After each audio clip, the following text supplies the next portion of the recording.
טוב, איזה כיף לי! איזה כיף שבאתם קצת לשמוע על AI. אז מי שלא מכיר אותי, שמי כוכבית, ובאמת קוראים לי כוכבית ולא סולמית ולא מה שעבר לכם בראש. כשהתחלתי ללמוד הבנתי שאני נכנסת לתוך מהפכה. החלטתי שאני חייבת להנגיש את הידע הזה לכמה שיותר אנשים. יום יום אני רצה בין ארגונים, מסתובבת בין אנשים ומנגישה את הידע. אז קודם כל, שאפו לכם שבאתם ללמוד, שמעתם על AI וזה לא עובר לידכם. מחיאות כפיים קודם כל לכם. סונו AI, בינה מלאכותית שיודעת להלחין שירים בכמה דקות.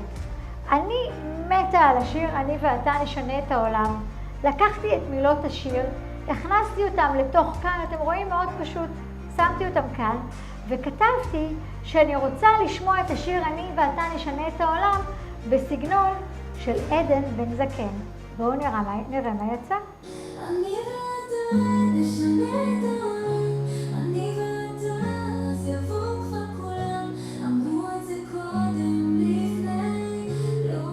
אז כמו שהבנתם, הבינה לא נעלבת, גם כשהלקוח אומר לה אני לא רוצה לשמוע, אני כן רוצה לשמוע, תתקשרו יותר מאוחר, הבינה לא נעלבת.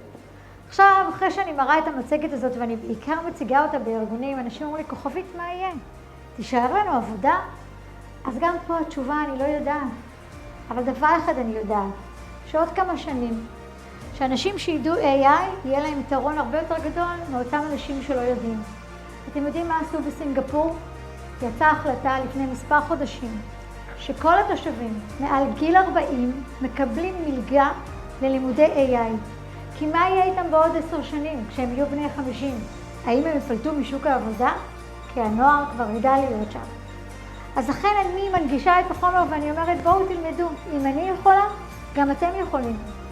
אחד, זה מצריך רק משאבי זמן.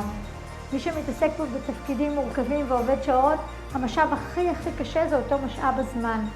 אבל אם תקצו לעצמכם משאבי זמן, אתם תוכלו ללמוד AI.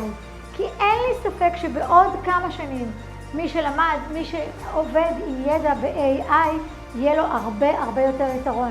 תחשבו, להכין מצגות במקום להכין ב3 ימים, מכינים ב3 דקות.